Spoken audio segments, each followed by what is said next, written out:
नमस्कार, तपाई हेर्दै हुनुहुन्छ नेपाल पोस्ट। म गोविन्द चपगाई। आज मिति विक्रमसम्म 2079 साल श्रावण 14 गते शनिबार, इस्वीसम्म 2022 जुलाई 30 तारिक। विशेष गरी लामो समयदेखि चलिरहेको अर्थमन्त्री जनार्दन शर्माको छानबिनको लगभग अन्त्य भएको छ। संसदीय समितिको निष्कर्षमा करको दर निर्धारणमा अनअधिकृत व्यक्तिको प्रवेश नदेखिएको सँगै संसदीय छानबिनमा निवर्तमान अर्थमन्त्री शर्मा निर्दोष भएको साबित गरेको छ। यो बारेमा सम्पूर्ण जानकारी सँगै देश तथा विदेशका हेर्नै पर्ने महत्त्वपूर्ण खबर, विभिन्न नेताहरूको भनाई, स्वास्थ्य सम्बन्धी जानकारी, मौसमको अपडेट, शेयर बजार सम्बन्धी जानकारी, खेल खबर सँगै आज दिनभरि कहाँ के हुँदैछ त सम्पूर्ण जानकारीहरू लिएर शुभ बिहानीसँगै उपस्थित भइसकेका छौँ। हामीलाई कुन ठाउँदेखि हेर्दै हुनुहुन्छ अनि कस्तो लाग्दैछ त हामी प्रति कुनै प्रतिक्रिया छन् भने कृपया तलको कमेन्ट बक्समा आफ्नो प्रतिक्रिया उल्लेख गर्न नभुल्नुहोला। आउनुहोस् समाचार सुरु गरौँ। आजका मुख्य शीर्षकहरूबाट।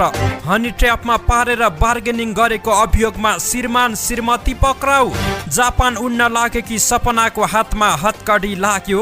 असुरक्षित सडकका कारण ज्यान गुमाउँदै कर्णालीवासी।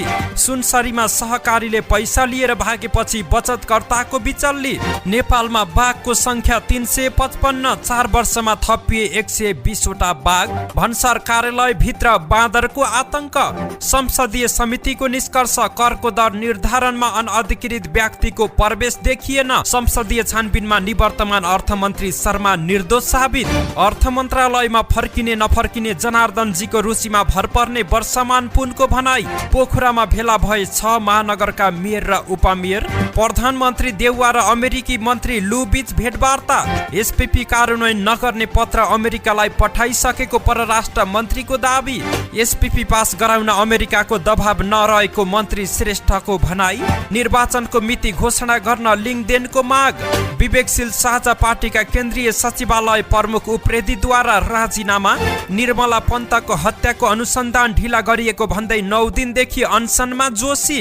नागढुङ्गाबाट बिल बिनाको 135 बोरा रासायनिक मल बरामद। हिरासतमा रहेकी महिलामाथि बलात्कार गरेको आरोपमा असही पक्राउ।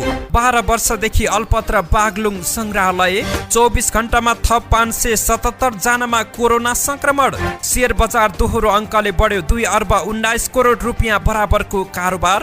र फास्ट बोलिङका विकल्पमा किशोर। अब सुन्नुहोस् पुरा समाचार।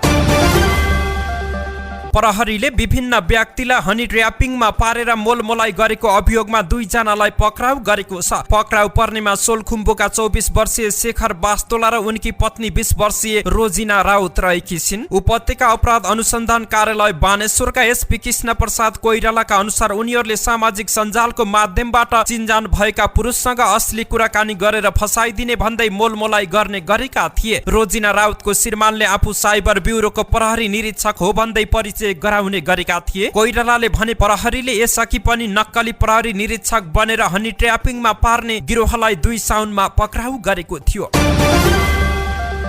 कोहलपुर नगरपालिका 2 बाँकेकी 21 वर्षीय सपना मल्ल वैदेशिक अध्ययनका लागि जापान जान लगेज बोकेर गत सोमबार त्रिभुवन अन्तर्राष्ट्रिय विमानस्थल पुगेकी थिइन्। साथीभाइ र आफन्तले खादा र माला लगाइदिएर बिदाबारी पनि गराइसकेका थिए। बिहान 7 बजे उड्ने नेपाल एयरलाइन्सको विमान मार्फत काठमाडौँ दिल्ली हुँदै टोकियो पुग्ने उनको टिकट रहेको थियो। त्यही अनुसार 5 बजे नै बिदाई सकेर उनी सुरक्षा जाँच पार गरिसकेकी थिइन्। जाँच पार गरेर लगेज जोखिसकेको अवस्थामा उनी उडानका लागि अन्तिम जाँच कक्षमा रहेकी थिइन्। तर उडान हुनु केही समय अघि मात्रै एकाएक सादा पोसाकका 4-5 जना प्रहरीले पुगेर उनलाई केराकार गर्न थाले। उड्ने बेलामा केन्द्रीय अनुसन्धान ब्युरो सीआईबी का प्रहरी हौ भन्दै सोधपुछ हुन थालेपछि उनी असिना पसिना भइन्। सुरुमा उनले आफूलाई केही कुरा थाहा नभएको बताइन्, कुनै अपराधमा संलग्न नभएको दाबी गरिन्। विमानस्थल पुगेका एक अधिकृत भन्छन्, तर कोहलपुरमा हत्या गरिएका सर्जन विकसँगको विवाह दर्ता गरेको कागजात देखाएपछि उनी अक्क बक्क रहेकी हुन्। पक्राउ पर्ची लिएर विमानस्थल पुगेको प्रहरीले उनको हातमा हतकडी लगायो। वैदेशिक अध्ययन र उज्जवल भविष्यको परिकल्पना गर्दै विमानस्थल पुगेकी सपनाको सपना विमानस्थलमै तुइयो। उनलाई प्रहरीले पक्राउ गरेर हिरासतमा लियो। केन्द्रीय अनुसन्धान ब्युरो सीआईबी का निर्देशक एआईजी उत्तमराज सुवेदी भन्छन्, उनी विरुद्ध अहिले विस्तृत अनुसन्धान भइरहेको छ। सुवेदीका अनुसार 2 वैशाख 2078 मा कोहलपुर 11 बाँकेमा 21 वर्षीय सृजन विक चढेको मोटरसाइकल मिनी बसले ठक्कर दिएको थियो। त्यसक्रममा ज्यान गुमाएका विकको मूल्यको 2 करोड 50 लाख रुपियाँको बिमा रहेको थियो। बिमा गरेको 1 महिनामै उनको मृत्यु भएपछि बिमा कम्पनीलाई शंका लाग्यो र सिआइबीमा ठगी कसुरमा उजुरी पर्यो। अनुसन्धानका सिलसिलामा बिमा रकम हत्याउनकै लागि सपनाको विकासँग नक्कली विवाह गराइदिएको खुलेको सुवेदीले जानकारी दिएका छन्। सपनाको बयान अनुसार उनलाई विकासँग बिहे गरे डिपेन्डेन्ट भिसामा अस्ट्रेलिया लगिदिने प्रलोभन दिएको थियो। विवाह दर्तापछि विकासँग मल्लको भेट समेत भएको थिएन। उनी विकाको मृत्यु संस्कारमा पनि सहभागी भएकी थिइनन्। उनले दिएको बयानमा आफूलाई बिमाबारे कुनै जानकारी नभएको बताएकी छिन्। प्रहरीका अनुसार प्रकरणमा महिला सहित सञ्जीव अर्याल, सरदार मोहम्मद खाँ, टोप बहादुर राणा छेत्री, दीपक केसी र ललिता सापकोटा आरती पनि पक्राउ परेका छन्। कर्णाली प्रदेश सरकार गठन भएको पहिलो वर्षदेखि नै 2074 फागुन प्रदेश सरकारले सडक सुरक्षा कार्यक्रम ल्याएको थियो, जसको मुख्य उद्देश्य कर्णाली राजमार्ग लगायतका अन्य सडकमा हुने सवारी दुर्घटना न्यूनीकरण गर्नु थियो। आन्तरिक मामिला तथा कानुन मन्त्रालयले अघि सारेको यो कार्यक्रम तत्कालीन मुख्यमन्त्री महेन्द्र बहादुर शाहीले सुरुवात गरेका थिए। सरकारका अन्य कार्यक्रम जस्तै सडक सुरक्षा कार्यक्रम पनि अलपत्र देखिएको छ। कार्यक्रम अन्तर्गत कर्णाली राजमार्ग 232 किलोमिटर, छिन्चु जाजरकोट सडक 107 किलोमिटर, सुर्खेत दैलेख सदरमुकाम 65 किलोमिटर र कपुरकोट रुकुम सडक खण्ड लगायतका प्रमुख राजमार्गमा प्रहरीले गस्ती गर्ने जनाएको थियो। तथापि सबै योजना कार्यान्वयन हुन सकेनन्। अहिले यिनै प्रमुख राजमार्गहरूले वर्षेनी कयौं नागरिकको अकालमै ज्यान लिइरहेका छन्। गत जेठ 11 गते कर्णाली राजमार्ग अन्तर्गत दैलेखको 820 नगरपालिका 2 को सिस्नेमा भएको बस दुर्घटनामा परि 4 जनाले ज्यान गुमाए। मुगु कालीकोट हुँदै नेपालगञ्ज तर्फ जाँदै गरेको M1 ख 660 नम्बरको उक्त बस कर्णाली राजमार्गबाट झण्डै 43 मिटर तल कर्णाली नदीको छेउमा खसेको थियो। दुर्घटनामा 39 जना घाइते भए। बसमा 60 जना भन्दा बढी सवार रहेका थिए। 2078 असो 26 गते दशैंको समयमा नेपालगञ्जबाट मुगु सदरमुकाम गमगढी जाँदै गरेको V1 ख 3167 नम्बरको बस छायानाथ रारा नगरपालिका 7 स्थित पिनाट पने खोलामा दुर्घटना हुँदा 32 जनाको मृत्यु भयो। 24 जनाको घटनास्थलमै, 4 जनाको उद्धारका क्रममा तालसा विमानस्थल र बाँकी 4 जनाको नेपालगञ्जमा उपचारको क्रममा मृत्यु भएको थियो। बस सडक भन्दा 300 मिटर तल खसेको थियो भने बसमा 45 जना सवार रहेका थिए, जसमध्ये धेरै जसो वैदेशिक रोजगारीको सिलसिलामा कालापहाड गएर दशैं मनाउन फर्किएकाहरू थिए। 1 वर्षको अवधिमा कर्णाली राजमार्ग अन्तर्गत घटेका यी ठूला 2 दुर्घटना हुन्। अन्य साना सवारी साधन, मालवाहक ट्रक र हाइस दुर्घटना कति भए भन्ने बारे प्रहरीले छुट्टै तथ्याङ्क राखेको छैन।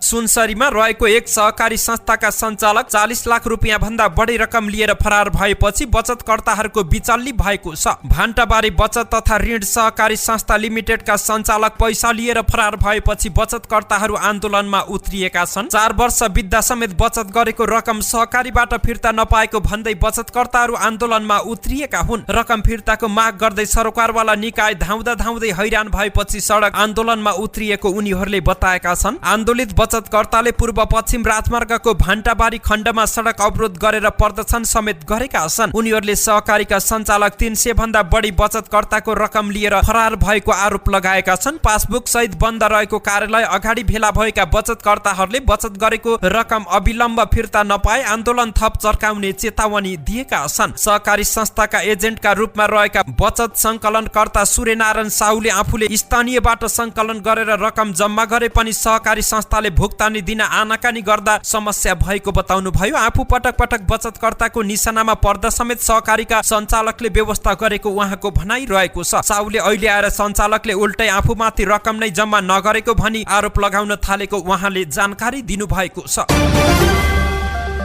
नेपालमा बाघको संख्या 355 पुगेको छ। अन्तर्राष्ट्रिय बाघ दिवसको अवसर पारेर हिजो शुक्रबार प्रधानमन्त्री शेरबहादुर देउवाले 4थो राष्ट्रिय बाघ गणनाको नतिजा सार्वजनिक गरेका हुन्। गत मक्सिर 19 गते सुरु भएर फागुन 28 गते बाघ गणना सम्पन्न भएको थियो। बाघको संख्या 355 पुगेसँगै नेपालले सन् 2022 सम्ममा संख्या दोब्बर बनाउने गरेको संकल्प पनि पूरा भएको छ। सबैभन्दा धेरै बाघ चितवन राष्ट्रिय निकुञ्जमा पाइएका छन्। यहाँ 128 वटा बाघ रहेका छन्। त्यसैगरी बर्दिया राष्ट्रिय निकुञ्जमा 125 वटा बाघ पाइएका छन्। बाँकेमा 25, पर्सामा 41, शुक्लाफाँटमा 36 वटा बाघ पाइएका हुन्। बाघ गणनाका लागि चितवन, पर्सा, बाँके, बर्दिया र शुक्ला, लालझाडी, जोगबुढा गरेर 3 वटा कम्प्लेक्समा विभाजन गरेर गणना गरिएको थियो। नेपालले सन् 2010 मा रुसको सेन्ट पिटर्सबर्गमा बाघ पाइने देशहरूले दोब्बर बनाउने संकल्प गर्दै महत्वपूर्ण निर्णय गरेका थिए। नेपालले यो लक्ष्य सन् 2018 को गणनामा झण्डै हासिल गरेको थियो। सन् 2010 नेपालमा नेपालमा 121 बाघ थिए। सन् 2013 को गणनामा 198 पुगेको थियो भने सन् 2018 मा बाघको संख्या 235 पुगेको थियो। सन् 2018 को गणनामा चितवनमा 93, बर्दियामा 87, बाँकेमा 21, पर्सामा 18 र शुक्लफाँटमा 16 वटा बाघ पाइएको थियो। नेपाल बाहेक भारत, चीन, भुटान, रुस, Bangladesh, Vietnam, Myanmar, Malaysia, Indonesia, Thailand र लाओसमा पाटे बाघ पाइने गरेका छन्। कैलाली भन्सार कार्यालय भित्र सञ्चालित राष्ट्रिय वाणिज्य बैंकको काउन्टरका एक कर्मचारी बिहिबार बाँदरले कार्यालय भित्र गरेको फोहोरले बनेको दुर्गन्धित वातावरणमा नाकमुख छोपेर हिँड्दै गरेको भेटिनु भयो। भन्सार कार्यालयको मुख्य ढोकाबाट भित्र पसेका बाँदरले ठाउँ ठाउँमा दिशा पिसाब गर्दा बनेको दुर्गन्धित वातावरणले उहाँ नाक र मुख छोपेर हिँड्न बाध्य हुनु भएको हो। उहाँले भन्नुभयो, बाँदरको दिशाले कार्यालय भित्र हिँड्नै नसकिने गरी दुर्गन्ध फैलिँदा पनि कार्यालयको सरसफाई र रेखदेखमा ध्यान नदिँदा सेवाग्राहीलाई समस्या भइरहेको छ। भन्सार कार्यालय भित्र बैंकले सेवाग्राहीको सहजताका लागि आफ्नो काउन्टर सञ्चालन गरेको छ। भित्र पसेका बाँदरले भन्सार छलेर चोरी पैठारीको अभियोगमा दाखिला भई बरन्डाको कुनामा बोरामा राखिएको खाद्य सामग्री खाएर नोक्सान पुर्याइरहँदा बाँदरलाई धपाउने कोही थिएनन्। कार्यालय समयमा सेवा लिन पुगेका एकजना सेवाग्राही कोठा कोठा चार्दै गर्दा पनि कोही कर्मचारी नभेटिएको गुनासो गर्नुभयो। नाम भन्न नचाहेका उहाँले भन्नुभयो, राजस्व सङ्कलन गर्ने भन्सार कार्यालयमा समयमै कर्मचारी नभेटिने समस्याका बीच आज कार्यालय भित्र भेटिएका बाँदर नै आफूलाई झम्टिन आउँदा डर लागेको उहाँले जानकारी दिनुभयो। कार्यालयको मुख्य ढोकाको छेउमा रहेको हेल्प डेस्कमा बसेका भन्सारका एक कर्मचारीले भन्नुभयो, हिजो कार्यकक्षमै पसेर उपद्रो मचाएका बाँदरहरूलाई बाहिर धपाउन हैरानी खेप्नु पर्यो। भन्सार छलेर चोरी पैठारीको अभियोगमा प्रहरीले झण्डै 3-4 बोरा परिमाणको ती खाद्य सामग्री पानीपुरी बरामद गरेर भन्सार कार्यालयमा बुझाएको थियो। लिलाम गर्नुपर्ने ती खाद्य सामग्री कार्यालयका बरन्डामा थन्काइँदा भित्र पसेका बाँदरले खाएर नोक्सान पुर्याएका हुन्। ती खाद्य सामग्रीको भन्सार शुल्क लाग्ने गरेको बताइएको छ। संसदीय विशेष समितिले करको दर निर्धारणमा अनधिकृत व्यक्तिको प्रवेश गरेको नदेखिएको निष्कर्ष निकालेको छ। समितिका ज्येष्ठ सदस्य लक्ष्मण लाल कणले प्रतिनिधि सभाको हिजो शुक्रबार बसेको बैठकमा प्रतिवेदन पेश गरेका हुन्, जसमा करको दर निर्धारणमा अनधिकृत व्यक्तिको प्रवेश गरेको नदेखिएको उल्लेख गरिएको छ। अर्थ मन्त्रालयबाट प्राप्त जवाब, कागजात प्राप्त भएको सीसीटीभी फुटेजको अध्ययन गरेको समितिले भनेको छ। हालसम्म समितिले गरेका छानबिन र सङ्कलन गरेका प्रमाणको आधारमा करका दर निर्धारणमा अनअधिकृत व्यक्ति प्रवेश गरेको देखिएको छैन। यससँगै करका दर हेरफेरमा अनअधिकृत व्यक्तिको प्रभावको प्रसङ्ग सान्दर्भिक नरहेको समितिले बताएको छ। प्रतिवेदनमा भनिएको छ, करको दरले अर्थतन्त्रमा परेको प्रभावहरूको नियमित अध्ययनले संसदको सम्बन्धित विषयगत समितिले नै गर्ने हुँदा त्यसतर्फ यस समितिले थप केही गर्नुपर्ने देखिएको छैन। निवर्तमान अर्थमन्त्री जनार्दन शर्माले बजेट निर्माणका क्रममा अनअधिकृत व्यक्तिको प्रवेश भएको सन्दर्भमा लागेको आरोपमा क्लिन चिट पाएका छन्। संसदीय विशेष छानबिन समितिले 17 दिन लगाएर अनुसन्धान गर्दा शर्मा विरुद्ध लगाइएको आरोप पुष्टि गर्ने कुनै प्रमाण नभेटाएको हो। प्रतिनिधि सभामा हिजो शुक्रबार छानबिन समितिको प्रतिवेदन पेश गर्दै सभापति लक्ष्मण लाल कणले प्राप्त तथ्य, प्रमाण र कागजातको विश्लेषण गर्दा शर्मामाथि आरोप पुष्टि हुने प्रमाण फेला नपरेको जानकारी दिएका हुन्। छानबिनका क्रममा समितिले 75 घण्टा खर्चिएको कणले जानकारी दिए। बजेट निर्माणका क्रममा जेठ 14 को राति अर्थ मन्त्रालयमा अनअधिकृत व्यक्ति प्रवेश गरेको र करका दर हेरफेर गरेको भन्ने केही सञ्चार माध्यममा समाचार आएपछि प्रमुख प्रतिपक्षी दल नेकपा एमालेको माग बमोजिम प्रतिनिधि सभाले 22 असारमा संसदीय विशेष छानबिन समिति गठन गरेको थियो। उक्त समिति बने लगतै सदनको रोस्टमबाट शर्माले छानबिनमा सहयोग पुगोस् भनेर अर्थमन्त्री पदबाट राजीनामा दिएको घोषणा गरेका थिए। नेकपा माओवादी केन्द्रका नेता वर्षमान पुनले पूर्व अर्थमन्त्री जनार्दन शर्मा फेरि अर्थमन्त्री बन्ने नबन्ने बारे उनकै रुचिमा भर पर्ने बताएका छन्। संसदीय छानबिन विशेष समितिले बजेटमा करको दर हेरफेरमा अनअधिकृत व्यक्ति प्रवेशको प्रभाव नदेखिएको निष्कर्ष निकालेपछि कुराकानी गर्दै नेता पुनले शर्माको रुचिले नै उनी मन्त्रालय फर्किने नफर्किने टुङ्गो लाग्ने बताएका हुन्। हिजो शुक्रबार उहाँको भनाइ अनुसार अहिलेसम्म हाम्रो सल्लाह भएको छैन, भोलि यानि कि आज उहाँसँग कुराकानी गर्नेछौँ। पार्टीमा नि छलफल गरेर एउटा निचोडमा पुग्ने पुनले जानकारी दिएका छन्। देशभरका महानगरपालिकाका मेयर र उपमेयरहरू पोखरामा भेला भएका छन्। पोखरा महानगरको पहलमा 6 वटा महानगरका मेयर र उपमेयर पोखरामा पुगेका हुन्। काठमाडौँका मेयर बालेन शाह र उपमेयर सुनिता डङ्गोल, ललितपुरका मेयर चिरीबाबु महर्जन र उपमेयर मञ्जली साके, विराटनगरका मेयर नागेश कोइराला र भरतपुरका मेयर रेणु दाहाल र उपमेयर चित्रसेन अधिकारी तथा वीरगञ्जका उपमेयर इम्तियाज आलम पोखरा आइपुगेका हुन्। यो समाचार तयार गर्दै गर्दाको समय अवधिसम्म वीरगञ्जका मेयर राजेशमान सिंह र विराटनगर महानगरकी उपमेयर इन्दिरा कार्की भने पोखरा आइपुगेका छैनन्। महानगरका मेयर र उपमेयरले सराङकोटमा 2 दिनसम्म विज्ञहरूसँग छलफल गर्ने कार्यक्रम रहेको छ। प्रधानमन्त्री शेरबहादुर देउवा र अमेरिकी सहायक विदेश मन्त्री डोनाल्ड लू बीच भेटवार्ता भएको छ। भेटमा नेपाल अमेरिका मैत्रीपूर्ण र सहयोगी सम्बन्धका बारेमा विचार आदान प्रदान भएको छ। भेटका क्रममा प्रधानमन्त्री देउवाले अमेरिकाको निरन्तर विकास सहयोगको लागि मन्त्री लूलाई धन्यवाद दिएका छन्। यसअघि अमेरिकी मन्त्री लू र परराष्ट्र मन्त्री नारायण खड्का बीच भेटवार्ता भएको थियो। भेटमा विकास सहयोग, आर्थिक सहयोग, खाद्यान्न सुरक्षा र कोभिड-19 विरुद्धको खोप लगायतका विभिन्न क्षेत्रमा छलफल गरिएको थियो। मन्त्री लूले नेपाल बसाइका क्रममा उद्योगी, नागरिक समाज र सरकारका नेतृत्वकर्तासँग भेट्ने दूतावासले जनाएको छ। दूतावासले लूको नेपाल भ्रमण नियमित भएको जनाएको छ। स्टेट पार्टनरशिप प्रोग्राम एसपीपी को कार्यान्वयनको विषयलाई लिएर राजनीतिक दलहरूबीच विवाद चर्किरहेका बेला उनको भ्रमणलाई अर्थपूर्ण रूपमा लिएको छ। 3 दिने नेपाल भ्रमणका लागि अमेरिकी मन्त्री लू बिहिबार काठमाडौँ आइपुगेका हुन्।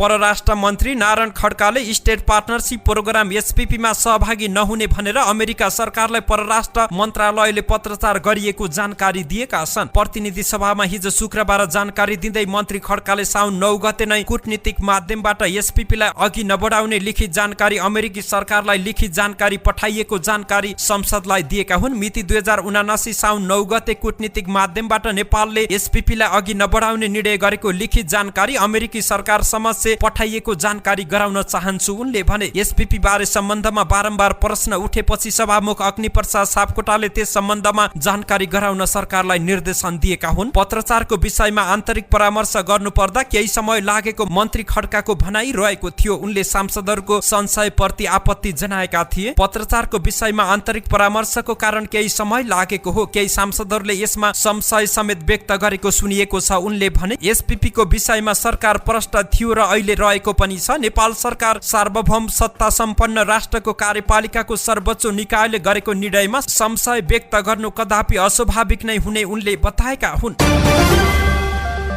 संघीय मामिला तथा सामान्य प्रशासन मन्त्री राजेन्द्र प्रसाद श्रेष्ठले एसपीपी पास गराउन अमेरिकाले नेपाललाई कुनै दबाब नदिएको बताएका छन्। हिजो शुक्रबार काठमाडौँमा आयोजित एक कार्यक्रममा उनले यस्तो दाबी गरेका हुन्। मन्त्री श्रेष्ठले विदेशी कूटनीतिज्ञहरूको भ्रमण हुनुलाई स्वाभाविक प्रक्रियाको रूपमा लिन आग्रह गरेका हुन्। अमेरिकी सहायक विदेश मन्त्री डोनाल्ड लूको दोस्रो पटकको नेपाल भ्रमण बारे सञ्चारकर्मीहरूको प्रश्नको उत्तर दिँदै उनले विदेशी कूटनीतिज्ञहरू आउँदा शंका गर्ने नभई भ्रमणलाई देशको सुशासन र समृद्धि र विकाससँग जोड्ने कुरामा जोड दिनुपर्ने बताए। उनले गठबन्धन आगामी निर्वाचनसम्म नै रहने दाबी गर्दै तत्काल एमालेसँग गठबन्धन गरेर चुनावमा जाने कुनै योजना नरहेको पनि उनले उल्लेख गरेका छन्।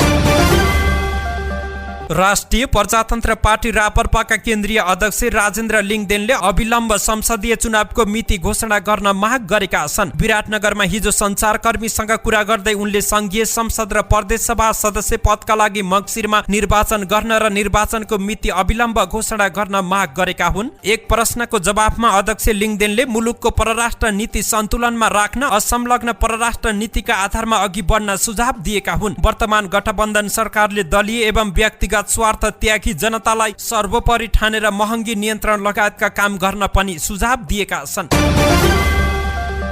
विवेकशील साझा पार्टीका केन्द्रीय कार्यालय व्यवस्थापन प्रमुख दीपक प्रसाद उप्रेतीले पदबाट राजीनामा दिएका छन्। 2075 फागुनमा पार्टीको औपचारिक सदस्यता लिएका उप्रेती मध्यपूर्वको सद्भाव समूहको संयोजक हुँदै 2077 असोजमा केन्द्रीय सदस्यमा मनोनित भएका थिए। केन्द्रीय सदस्य नियुक्ति भएसँगै केन्द्रीय कार्यालय व्यवस्थापन प्रमुख र त्यसको लगतै प्रशासनिक तथा अर्थ व्यवस्थापन समितिको सभापतिको समेत जिम्मेवारी पाएका उप्रेती पार्टीका आन्तरिक विवादहरूमा तटस्थ रहँदै आएका थिए। पछिल्लो समय राष्ट्रिय दल बाहेक अन्य पार्टीहरूले स्थानीय तहको निर्वाचनमा दलको चुनाव नपाउने कानुनी प्रावधानको विरुद्ध पार्टीको तर्फबाट नेतृत्व गर्दै 38 दलको मोर्चा बनाएर सङ्घर्षमा उत्रेका उप्रेतीले पार्टीको आन्तरिक कलहको बावजुद स्थानीय तह निर्वाचनमा लिसङ्खु पाखर गाउँपालिकाको अध्यक्ष पदमा प्रतिस्पर्धा गरेका थिए।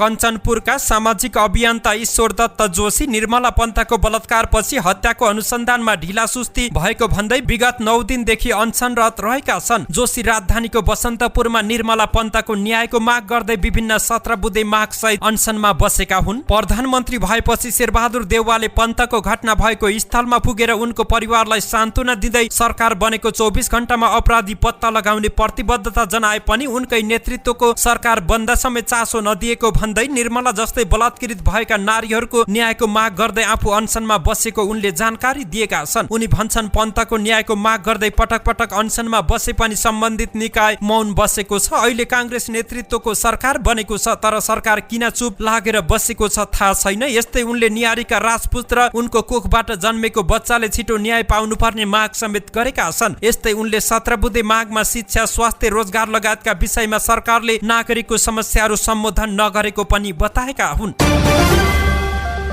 चन्द्रगिरी नगरपालिका 2 स्थित नागढुङ्गाबाट प्रहरीले बिल बिनाको 135 बोरा रासायनिक मल बरामद गरेको छ। ना 6ख5488 नम्बरको ट्रकबाट बिल बिनाको उक्त रासायनिक मल बरामद गरिएको प्रहरीले जनाएको छ। ट्रकका चालक मकवानपुर मनोहरी गाउँपालिका 9 बस्ने 23 वर्षीय स्वदेश उप्रेतीलाई बुधबार पक्राउ गरिएको हो। वीरगञ्जबाट काठमाडौँतर्फ आउँदै गरेको उक्त ट्रकलाई प्रहरी विभाग नागढुङ्गाबाट खटिएको प्रहरीले जाँच गर्ने क्रममा बिल बिनाको उक्त रासायनिक मल फेला पारी उनलाई पक्राउ गरिएको हो। उनलाई बरामद मल र ट्रक सहित आवश्यक कारबाहीका लागि त्रिभुवन विमानस्थल भन्सार कार्यालय गौचरणमा बुझाइएको छ।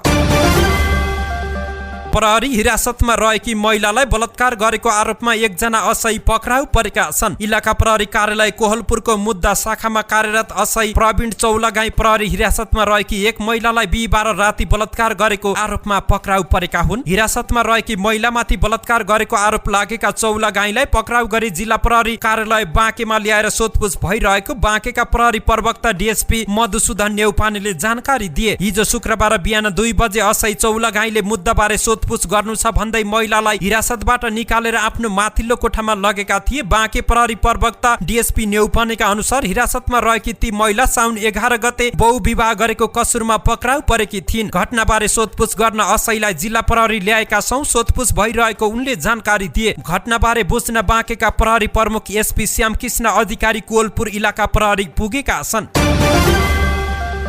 12 वर्ष अघि सयौंको सहभागितामा बाजागाजा सहित तामझामका साथ शिलान्यास भएको बागलुङ संग्रहालयको भवन अझै बन्न सकेको छैन। भवन तयार नहुँदा संग्रहालय बनाउने क्रम अल्पत्र परेको छ। निर्माणमा कसैले चासो समेत दिएका छैनन्। सुरुवातमा आदिवासी जनजाति संग्रहालय बनाउने भने पनि सबै जातिको पहिचान झल्कने बागलुङ संग्रहालय बनाउने सहमतिपछि यो भवन अल्पत्र परेको हो। भवन बनाउन पहल गर्ने नै अहिले वास्ता गर्न छाडेका छन्। पहिलो तलाको ढलान गरेपछि अल्पत्र छाडिएको संग्रहालयको भवन अहिले जिँडा बनिसकेको छ। बागलुङ 1 रामरेखामा 2067 को असारमा यो भवन शिलान्यास गरिएको थियो। नेपाल आदिवासी जनजाति समन्वय समिति बागलुङको अगुवाईमा तत्कालीन जीविसाबाट रकम विनियोजन गरेर काम थालिएको योजना अल्पत्र परेको हो। निर्माणाधीन भवनको 1 तला ढलान गरेपछि अल्पत्र परेको समेत दशक भइसकेको छ। नियमित बजेट अभाव र जिम्मेवार निर्माण समिति नभएपछि निर्माणको काम अल्पत्र परेको हो। 2067-68 मा निर्माण थालनी भएर 2 वर्षसम्मको बजेटले पहिलो तला ठडाइएको थियो। भवन निर्माण समितिका तत्कालीन उपाध्यक्ष ओमकार थापाले सबैको चासो हटेपछि कामले गति नलिएको बताएका छन्। त्यति बेलाको आवश्यकताले समितिमा बसियो तर अहिले हामीलाई पनि केही जानकारी छैन। थापाले भने अब यो भवन के बनाउने भन्ने अन्यल भएकाले काम अल्पत्र परेको पनि बताए। तत्कालीन जिल्ला विकास समिति आदिवासी जनजातिहरूको संगठन र रामरेखा सामुदायिक वनको त्रिपक्षीय लगानीमा भवन बन्न लागेको थियो। दशकदेखि भवन निर्माण समिति समेत बनेको छैन।